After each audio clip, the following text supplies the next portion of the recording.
it kind of reminded me a little bit of my journey in Jiu Jitsu. So in 2006, I signed up at Jiu Jitsu gym and they gave me a white belt. And every single person who goes along and does Brazilian Jiu Jitsu gets one of these for free.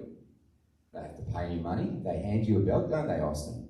Here's your belt, put it on. This here is the easiest belt to get. You show it at the gym and they give it to you. And 4 years later, because I'm hopeless at Jiu Jitsu, they gave me a blue belt. And for this blue belt, I had to roll for an hour and a half and threw up in a bucket because I was so exhausted. Something to look forward to, Austin.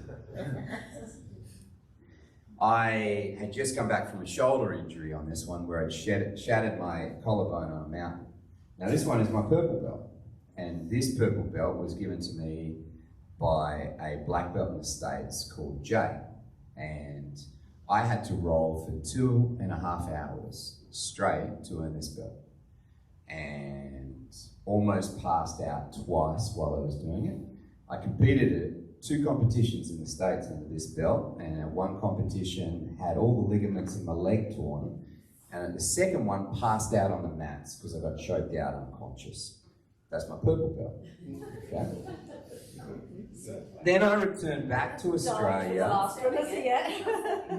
Returned back to Australia, and I earned this belt. This is my brown belt. It's not as pretty. It's not as pretty. Fascia marron, or as I like to call it, the belt of morons.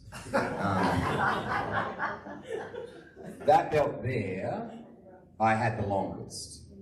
And it was probably the hardest belt because I felt like that I was showing little or no improvement every single day that I showed up. And I had to keep saying to myself, keep showing up, keep showing up, keep showing up. Because I felt like I had plateaued. I'd passed my prime. Bear in mind that I started here at 26 years old. So by the time I get this belt, I'm 34 years old, okay? So I've missed my prime for competition. And so the big question becomes, why are you sticking around?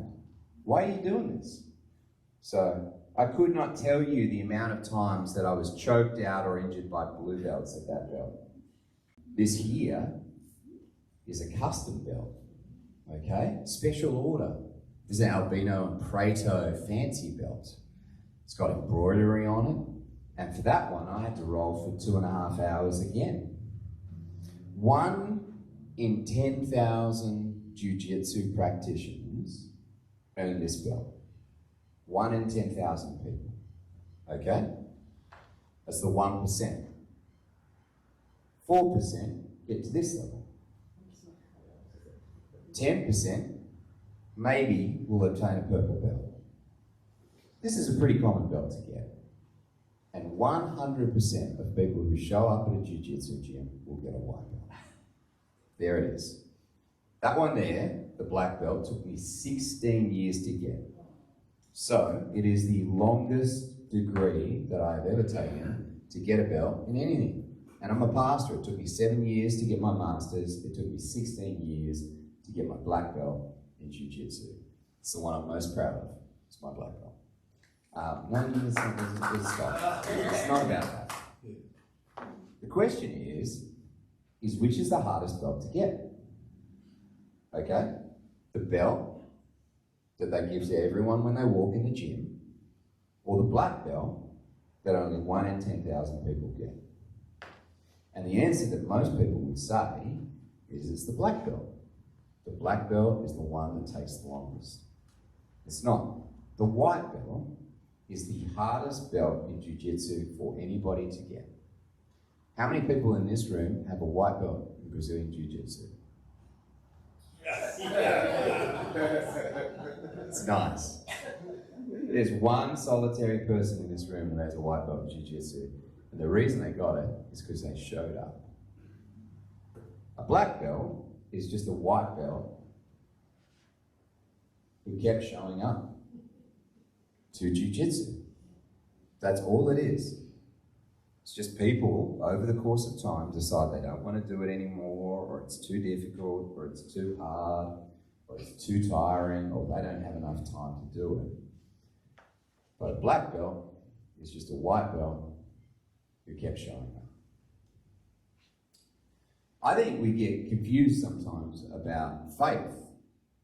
And we have arguments about what the most important thing in Christianity is. To preach the Bible faithfully on Sunday. To have the right kind of worship. To make sure that discipleship groups are teaching Scripture every single Sunday. It's what you end up having the most amount of arguments in.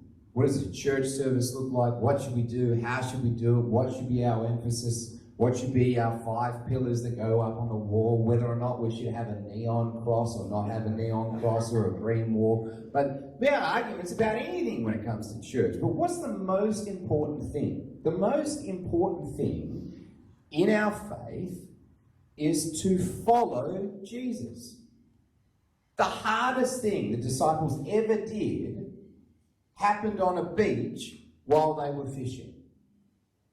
Every other event that happened after that moment was not nearly as important as the decision to follow Christ. At that moment, on the beach, Jesus handed them their white belt in faith and said, "You have done the hardest thing in the world to do. Follow me."